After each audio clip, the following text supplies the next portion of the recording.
pravdou, že umelá inteligencia berie pomerne veľa pracovných miest. To je to taký postupný proces aj kvôli automatizácii ako takej, nielen cez umelú inteligenciu, ale aj cez algoritmy.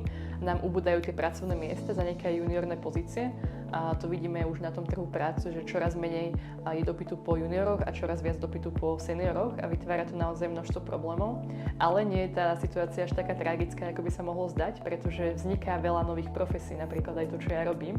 A venovanie sa etike pred pár rokmi vôbec nebolo možné, neboli na to študijné odbory, neboli na to profesie. A v dnešnej dobe už vidíme, že firmy, výskumné organizácie, univerzity stále viac hľadajú ľudí, ktorí rozumejú umelej inteligencii aj z tej spoločenskej stránky, z etickej stránky a hľadajú vlastne ľudí, ktorí dokážu sa pozrieť na to možno aj z pohľadu policies a podobne.